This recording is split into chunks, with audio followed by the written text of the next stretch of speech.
Hello, my sweet angels. Welcome back to Friend Crush.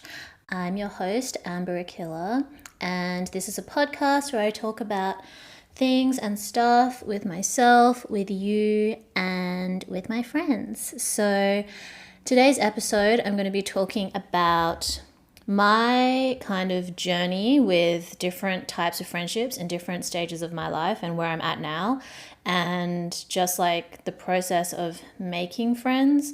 Because I got a bunch of questions from people asking about how do you make friends in your 20s, and I think everybody's different, so I couldn't exactly tell you how you personally need to make friends. I can tell you how I've made friends, what I think is important in friendships, and then maybe that'll give you a gauge for what you need to be looking for or working on.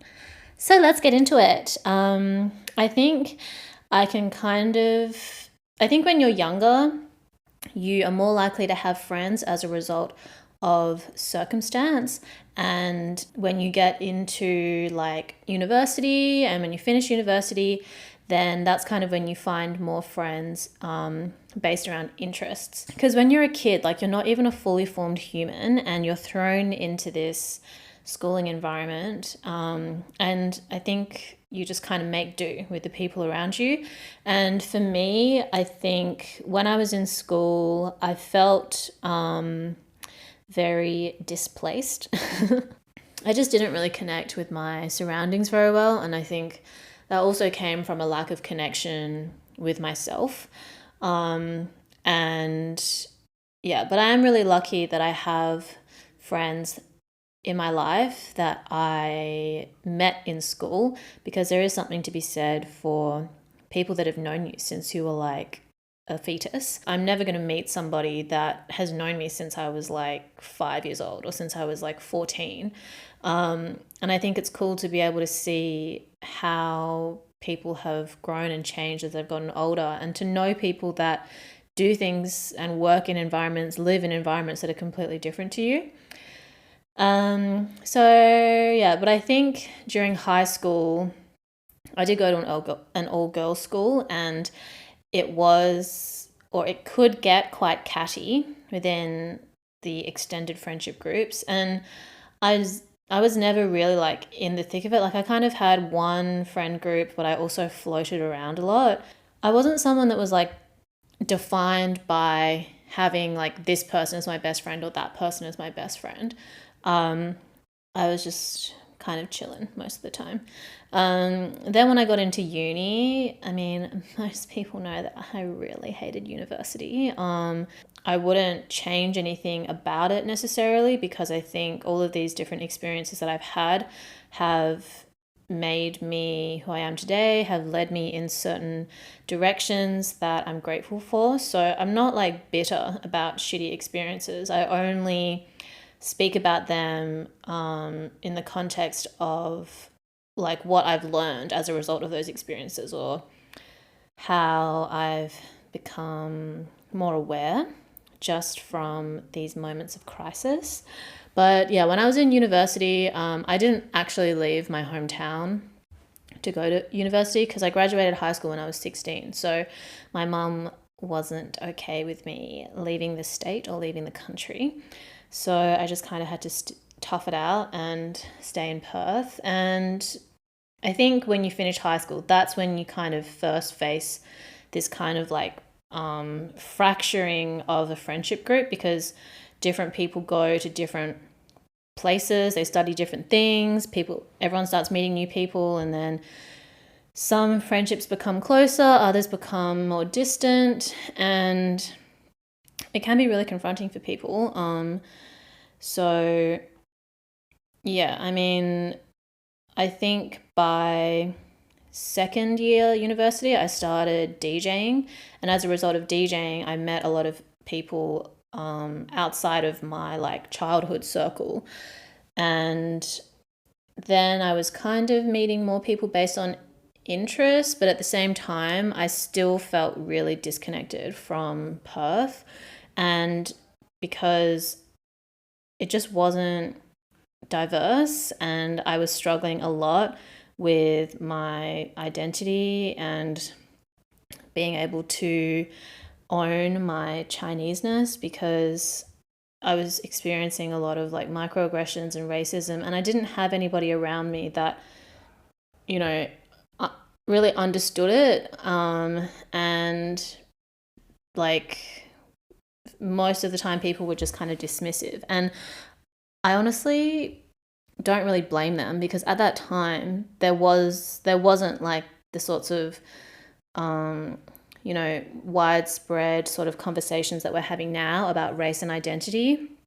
At that time, it was still, oh, it's just a joke, like la la la. I mean, of course, those that kind of discourse still exists, but now it's much more nuanced. You can find much more nuanced discussion about these issues. But yeah, I mean, I started to become more outspoken about like feminism and racism, and nobody was having a bar of it. Even like people that I had become close with, which was very few, through DJing, they really didn't get it. So it was kind of like, again, another, more friendships that were based on circumstance, because I was still lacking that kind of like connection that allows for like mutual support and respect. I felt like I was still being mocked by the people that I knew in very like insidious ways, which really fucked with me, because I wasn't like, I didn't feel like when I was walking around that my Asianness was like at the forefront of how people were receiving me, because I could talk to anybody, and not have to consider, if they were white, if they were Asian, or if they were black. But I was constantly being reminded that I was Asian and that I was different, and that there were preconceived ideas about the type of person that I would be or who I was just based on that. And I found that really frustrating. And now I just don't really give a fuck. But it's taken me being able to be friends with Asians and be in Asia and see Asian people do well and know people that are able to follow their passion, because I felt really limited in the surroundings that I was in terms of what I would actually be able to do, because Perth just be really fucking small and isolated. So yeah, that was like a tough time for me, because I was hella depressed. I didn't even really know what mental health was. There were not these kinds of discussions that people are having now about mental health. Anytime I was talking to like people that I generally try to deal with it like in my own time. Obviously I like make memes and like talk shit, but when it comes to like actually personally processing it, I try to do that in my own time, because I think that's the only way that you can really do it. Like, your friends can be there to support you, and your friends, should be the people that you can return to once you've kind of drawn yourself out of a spiral, which we can discuss in another episode, depressive spirals. But yeah, even the people that I was close with, they didn't really know anything about mental health. They were so dismissive of mine. So I just really kept to myself a lot of the time and just tried to develop interests in things. I was focused on DJing in the sense that it became like a good distraction from my law degree, and I just kept thinking about leaving the country. So then by the time I graduated, I was so ready to leave, and I kind of started to connect more with people through social media, mostly based in like Sydney and Melbourne. That were also women of color and kind of like in the creative industry, or like you could have like some sort of superficial connection with the way that you presented yourselves online, and kind of develop friendships through that, develop internet friendships through that. So that was also very like validating and affirming to see other girls that were also DJing, that were women of color and were doing it in bigger cities like Melbourne and Sydney. And I was really lucky that I got to meet up with a lot of them before I left Perth.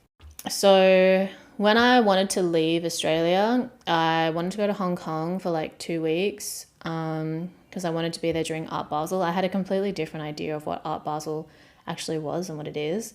I thought it was about art, but it's actually about selling art and parties, because all the art is like really cramped together. So for like a real art experience, I think exhibitions and galleries are much better suited.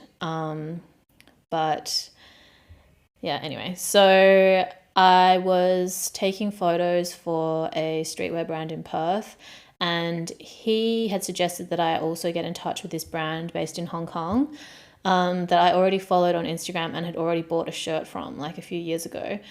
And then I had a now really good friend DM me from Hong Kong. She could tell that I was a DJ, and she was like, if you're ever in Asia, I would love to have you play. And I was like, oh, I actually really want to go to Hong Kong. And she was like, yeah, you should come.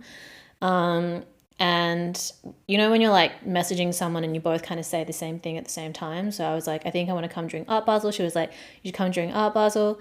And then she suggested that I message like her friend, who happened to be the guy that owns the brand in Hong Kong. And I just messaged him and was like, hey, I'm going to be in Hong Kong. If you have anything that needs to be shot, because at the time I was really into photography. But he was like suggesting that there'd be lots of parties on, so maybe I'd be able to DJ something.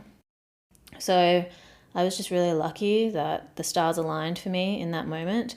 And when I went to Hong Kong, because there were so many events on, and because the scene is quite small, or like everybody kind of knows everybody, I just met a lot of people at parties. And so like some of my really close friends now I met within like the first month or two of leaving Australia. And because I would meet someone who knows someone and introduces me to somebody else, and we can all hang out here and we can go out to this party and blah, blah, blah.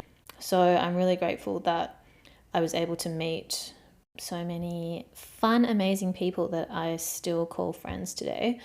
And then I think at that stage in my life, I was trying to really figure out, and I still am, you know, like trying to figure out who I am, what I want to do, what is the reason for doing things. I think when you leave your hometown, you are kind of freed from the shackles of like, you know, who knows you because you went to that school or because you're friends with that person. Like you can just kind of shed any previous, I don't know, like social status attachments or things, assumptions that people have about you. So yeah, I just felt very free to be myself and to figure out who I was as well. Like I've changed so much in the past few years, and so have a lot of the people that I met, you know, 3 years ago. And I think being able to be a part of each other's journey is something that I'm really grateful for and consider a privilege. I think I was just really open to meeting new people. I think when I was connecting with girls on Instagram, and then after leaving Australia, it was just like I was welcoming almost anybody with open arms, because I hadn't been around any Asians before, and I hadn't really been able to just be a person that isn't a student around other young people. So that was really exciting for me. But it also meant that I think I was still a bit naive. So over time, I had to learn to draw boundaries and really connect and understand like what is important to me in a friendship and the types of people that I would want to be around. That like post-uni period was a huge transition phase for me, because I was leaving the country and I didn't know when I would be coming back. And I was really kind of running away from certain friendships that I'd been in that were not sustainable for me, like in terms of the way that I felt when I was around those people, the way that I was being treated. And I don't think it's not really anybody's fault. I think it's just a disconnect in terms of compatibility. And that can be really hard when you've known someone for a long time and you just kind of realize that your values are different, or the way you see the world is too different, and the way that you communicate is too different too. You know, like, you should be able to be in pursuit of your best self, with the support of your friends. And sometimes people's pursuits of that just don't really align in a way that makes sense anymore. And that can be really sad. And we'll talk about friendship breakups in another episode. But yeah, that was a really huge transition period. And it was also really exciting for me to be able to just meet new people, discover and experience new things. And yeah. So, and I will say that before I left Australia, the previous year I was in Beijing for study abroad. And in that year, I was also really lucky to be able to DJ in Beijing while I was studying. And I met a lot of people through that club scene. And I traveled to Shanghai. And that's kind of when I decided that I wanted to go back to Shanghai, because originally I thought I'd want to move to like the US or the UK, which is just what a lot of Australians tend to do. But I don't know, something about being in Shanghai at that time just made me want to go back. So I'm really glad that I chose to go to Shanghai. I wouldn't have done it any differently. But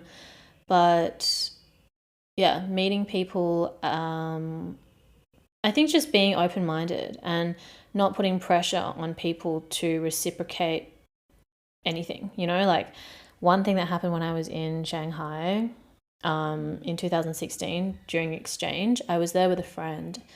I can't remember why. I think we were just visiting. She was visiting me from Australia, and we decided to go to Shanghai for a week. And we were at this bar, and there were a bunch of other like my friend was white Australian and I'm Asian Australian, Chinese Australian, and then there were a bunch of other like Chinese Australian or Asian Australian girls that were there. And we started talking to them. They were talking about how they're working in Shanghai and like, let's add each other on WeChat, blah, blah, blah. And like, if you're ever in Shanghai, like, hit us up. And yeah, we got each other's contact. And then I was going back to Shanghai like a week or two later to DJ. And I went to like message one of the girls and she'd blocked me. I was like, okay, rude. But yeah, like shit like that can happen. And it sucks when like you feel like you are connecting with somebody and then, you know, they block you or ghost you. But you just can't expect everybody to like you. And I don't expect everybody to like me. So I was kind of like, oh, that was kind of rude, but I also didn't put that much weight on it. I guess, you know, that's not necessarily how I would behave. I wouldn't give someone the impression of like wanting to meet up with them, and then do that. So I think it's best that I never became friends with somebody that would do that anyway. So the last few years, like post university and living in Shanghai, the way that my friendships have developed and the way that I see friendship has, I wouldn't say it's changed a lot, but there's been more like clarity. I think when I was younger, I knew that something was missing or that I was searching for something, but I hadn't quite figured out what it was. I knew that the friendships that I were in, like, weren't necessarily healthy. Not all of them, but some of them. And I couldn't figure out why, because I hadn't truly experienced like the type of sisterhood friendships that I have now. It's not that I don't love the people that I still know from back then any less. It's just that the connection is very different when you have like different cultural backgrounds, different things that drive you in life. So the friends that I am really close with now, I would say that, you know, I am so grateful for them. I love them so much. I get emotional just thinking about it because I've been away for 10 months and I only planned to be away for 2 weeks. So, yeah, it's like being separated from your family. I miss them a lot and I love and appreciate them so much. But I think in like the transition period between university and finishing university, it's kind of like I thought that I had to be everybody's friend, but I hadn't really completely created these boundaries that exist now where it's like, for me, an ideal situation is like, imagine circles like inside of each other. So at the very center, it's you. And then the first circle around you is like your really close friends and your family, or maybe your family. And then just outside of your family is your really close friends. And that your really close friends might be one other person, two other people, three other people. Then the next circle is maybe like your friends.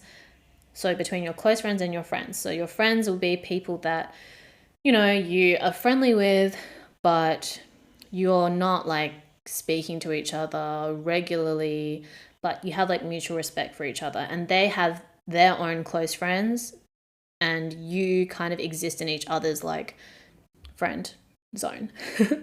um, and then outside of that, it might be like acquaintances, and people that you work with, or maybe people that you work with is close. I don't know. Everybody's different, but just imagine like different circles and degrees of separation and degrees of closeness to you. So at the very center, I think when you become an adult, the immediate, the people that you spend the most time and energy on becomes much smaller because you just don't have as much time to like fuck around. Like when you're in school and when you're in university, there's more time to just exist and float around. You're studying, but you're partying, you're figuring out what you want to do with your life. You're fresh out of school kind of thing. When you're in school, you're stuck in these classrooms with a bunch of randoms and teachers. But when you exit like formal education and you enter like the quote unquote real world, everybody has their own shit, and everybody's like the amount of energy people are able to dedicate to their friendships and relationships starts to differ and starts to become more clear. So yeah, I also think I talk about how like your life is like a garden, and when you're young, you're born and you start planting seeds, and then they start to shoot, and then kind of like in your adolescence, that's when the garden starts to kind of grow a little wild. And then when you become, as you get older, you start to learn to like trim certain plants, and how much care needs to be given to different areas, different techniques of gardening, and like making sure that weeds don't overgrow, and you're able to become more focused as you learn more on how to maintain like a healthy garden. So I kind of think of that in terms of friendships as well. When you get older, the more that you know yourself, the more you can read other people, and the more you're able to know when you and another person are getting along or not, or like are compatible as friends or not. So yeah, let me look at questions that people have asked. Yeah, a lot of people saying like making new friends when you're out of uni/TAFE, being more confident to form friends. How do you make friends when you're in your 20s? Feeling like at this point you're never going to find your people. Do you think you need to learn from your friends? How do you feel secure in being yourself in a friendship? How to make friends in your 20s? How to make friends after moving to a new city? So yeah, I think like when you're at a stage where you are like actively looking for friends, I think the most important thing that we often overlook is like, what kind of friends are you looking for? And in knowing what kind of friends you're looking for, you're kind of also figuring out like what you need to be cultivating in yourself, if that makes sense. Because often people kind of like seek out people that have something that they admire or that they are looking to cultivate within themselves, and by having proximity to them they think that that's the same as having that quality for yourself. But it's really important to cultivate that in yourself so that you don't feel like you can only have certain things if you know certain people. For example, like if you're really shy and you want to be friends with people that are really confident, um, you know, you learning to cultivate confidence within yourself is probably going to attract other confident people.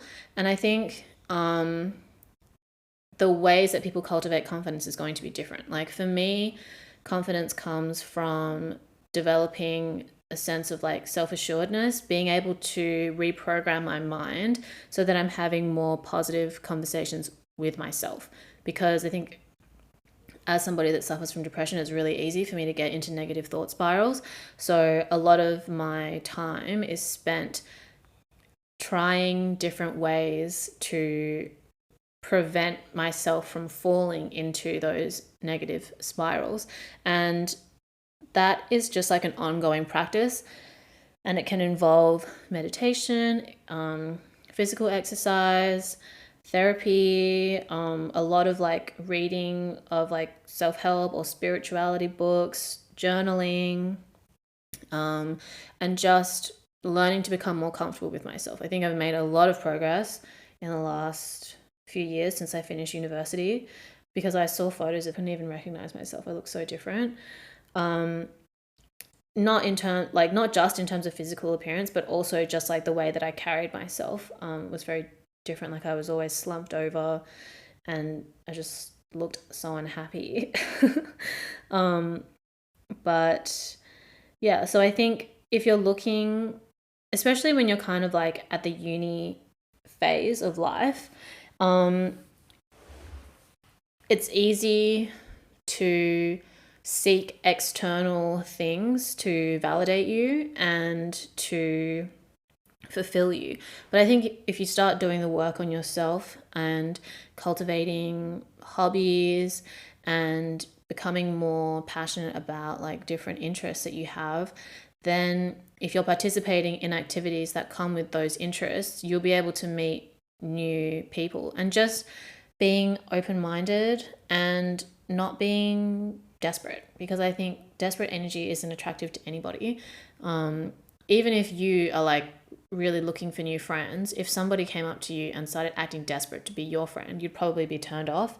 So learning how to cultivate confidence within yourself is important. I used to be really shy and have a lot of social anxiety, especially when I started DJing. But I just decided one day that I really enjoy DJing. I wanted to do it more. And if I wanted to do it more, I would have to become more extroverted, because I would be in the club with a bunch of dudes, probably, and promoters, and I would need to be able to have a conversation with them so that they would know that I would want to DJ.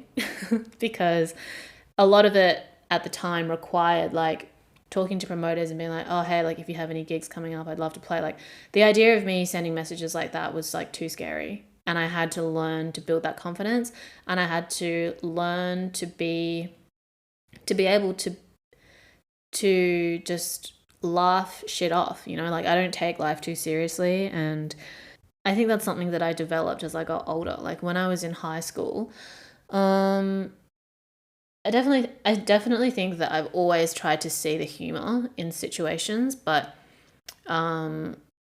I've been able to get better at that as I've gotten older. So I'd probably take more things seriously when I was in high school, and now I just try to see humor in everything and appreciate the absurdity of life. So yeah, if you are really shy and you want to make friends, I think learning to lean into like a little bit of extroverted energy will help you, maybe. I'm not saying that you have to change who you are, just saying that you can develop different ways of communicating with people, different ways of presenting yourself. I never feel that you have to be resolved in how you are at any given point in time. Like I'm constantly wanting to be able to change and grow and not feel like I have to be defined by a previous version of myself. Even if somebody else is trying to do that, I don't want to I don't want to hold on to, a past version of me.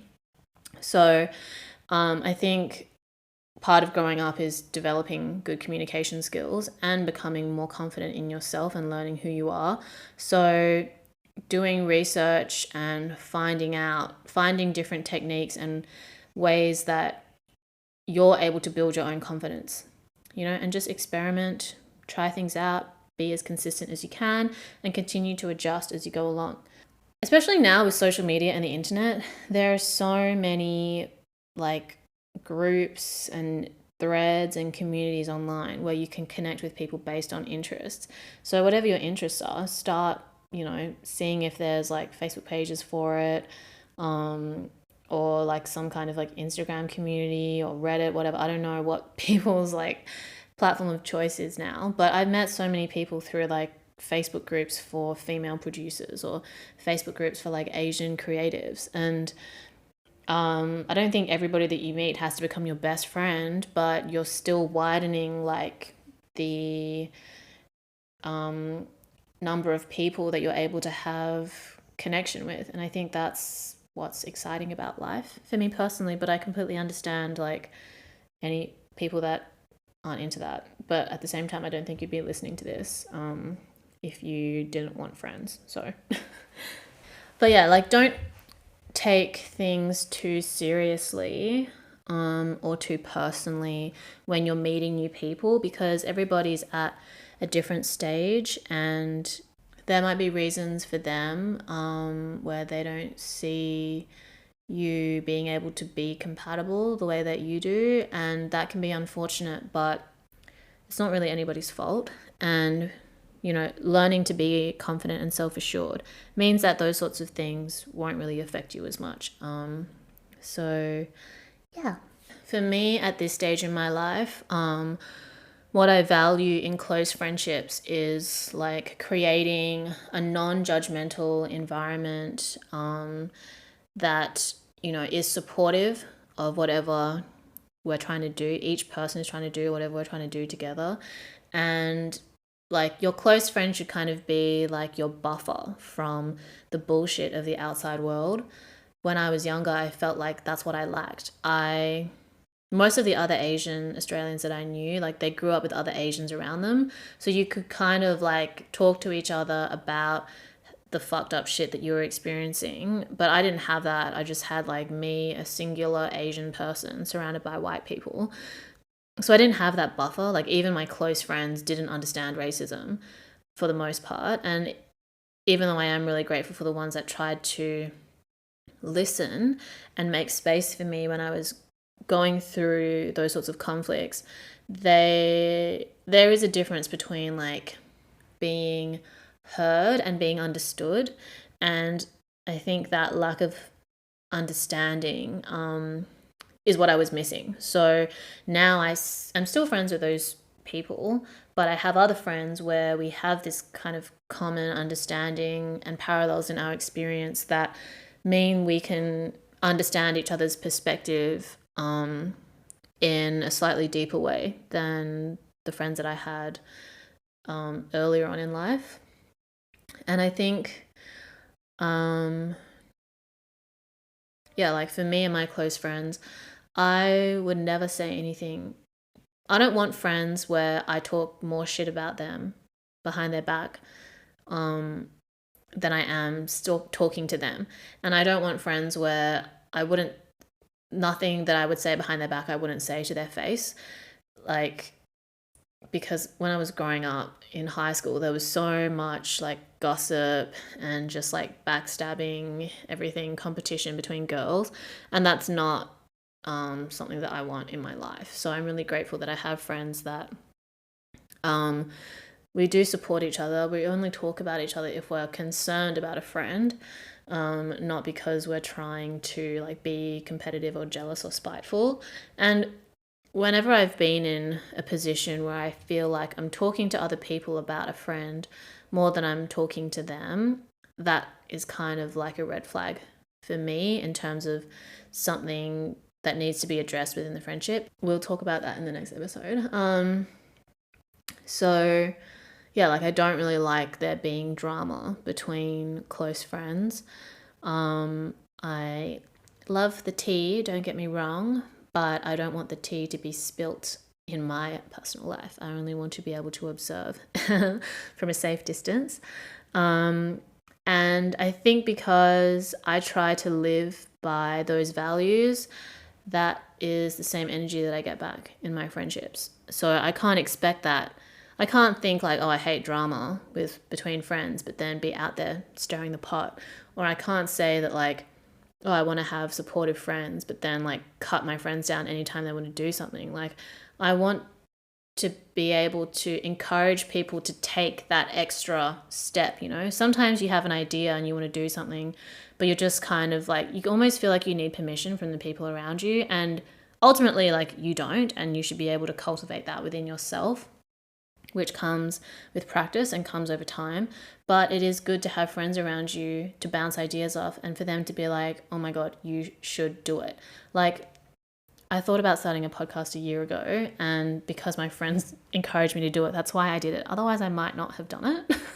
So having friends that support you and see your potential and want to help you pursue whatever you're trying to pursue, but is still able to call you out. Like I want my friends to be honest with me too and not enable me if I'm being toxic. So not just like allowing the drama to continue when there are easy solutions. I haven't really had any issues with that with my close friends, but when I've had like friendship breakups with people that kind of exist between like a close friend and just a friend, it usually has something to do with their obsession for drama and my indifference to it. So yeah, knowing what you want in friendships is also an indication of like what you need to be living by in your own life. And just being patient as well, I think is really important. You never know when you're going to meet a new person, when a new best friend is going to walk into your life. I certainly have never been able to plan for that. And I think only when I look back am I able to maybe like connect some dots. But I think because I've always tried to keep an open mind and tried to be as kind as I can, that's how I've been able to meet really amazing people. And I hope that that's how you're going to be able to meet your own people too. So yeah, I hope that helped or gave you some kind of insight. You just have to learn by doing, I think. So cultivating confidence and courage within yourself to put yourself out there, meet new people, and not necessarily become best friends with every single person that you meet. It's not everyday best friend. It's just every day do your best, keep an open mind, and be nice. Yeah, keep your expectations low, but your standards high, as I like to say. Okay, so obsession of the week. This is so boring. My obsession of the week is popcorn and oysters. I'm obsessed with popcorn because I have a potato chip addiction. I love potato chips. I could eat a whole bag in one sitting. I've done that more than once since I've been back in Perth. And popcorn is like a slightly healthier alternative, and I make it myself. I buy popping corn from the grocery store for like $3 or $4. And I have like a little saucepan pot. I heat up the pot. I put maybe like a tablespoon of oil. Don't use olive oil because I don't think it can withstand high temperatures. But yeah, you need the oil to kind of shimmer and get hot. Then I turn the heat down a little bit, add like a small handful of popping corn in, and let it shake it around, coat it in the oil, put the lid on, and then wait for like a lot of popping to happen. As it starts to slow down, turn down the heat, crack open the lid a little bit to let the steam out. Sometimes I'll add butter, but not all the time, depending if I have butter at home and how much oil I've added. And I love putting nutritional yeast on it because it makes it cheesy. Nutritional yeast is like vegan. It's like what vegans use instead of cheese to create cheese flavors. And before I was like before I was using the seasoning packets from Shin Ramen and like 2-minute noodles, because I never use a full seasoning packet anyway if I am making 2-minute noodles. So I would always keep it, I would cut it, use whatever I need for the noodles, and then put it in a Ziploc bag, or like put a clip on it and set it aside in the pantry. Or I would just open up a bag of 2-minute noodles and take the seasoning packet out and use a little bit for the popcorn. So yeah, then I shake the seasoning and the nutritional yeast on. Oh my God, it's so good. Recently I just bought like Mexican seasoning from the grocery store, so that I'm ingesting slightly less MSG and sodium. But yeah, I love popcorn. I love oysters. I'm very blessed to be in Australia where you can buy fresh oysters, because I can't really buy fresh oysters in Shanghai. So I'm trying to eat as many oysters as I can while I'm in Australia. That's my obsession of the week, love. Okay, and now content crush. I have been really into this YouTube channel called Academy of Ideas. It breaks down a lot of different philosophical concepts, or it focuses on like one specific issue and then references a bunch of different philosophers and writers in terms of like how to explain it. It's kind of, people compare it to School of Life a lot. I think more people are familiar with that channel. School of Life, like I think I discovered it maybe like in 2015, and at the time I really liked it, but as time has gone on I find the videos like a little too nihilistic for me, and it's more just like the animation without any real like practical tips or solutions for what to do when you're faced with different types of conflict. So I really like Academy of Ideas on YouTube. I would definitely encourage you to go have a look and watch some videos. They have a few videos on friendship, a lot of videos on like self-development, and like different sorts of mental illnesses like anxiety and depression. And yeah, the other night I spent like 3 hours on there watching all different videos and like literally made notes because for me, like a lot of the concepts, I've been reading a lot of like spirituality books, and Academy of Ideas kind of brings spirituality and philosophy together. So I think it kind of grounds a lot of spiritual concepts, because I think things that are too spiritual can feel kind of like they're harder to apply, because you kind of doubt the ability of like really ancient philosophy to apply in a modern context. But I think that's completely flawed thinking, and a lot of philosophy is inspired by spiritual texts as well. So and a lot of concepts that come up in philosophy and even psychology have already been discussed in, you know, spirituality and religion for thousands of years.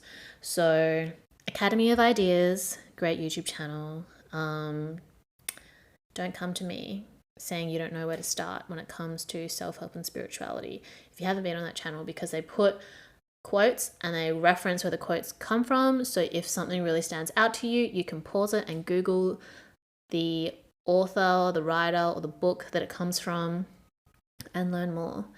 So yeah, thank you so much for listening. If you have any more questions and comments about how to make friends or about this specific episode or any episode really, feel free to reach out to me.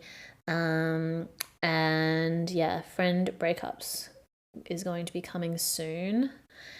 But yeah, in the meantime, stay safe, stay hydrated, and I will speak to you soon. Ciao!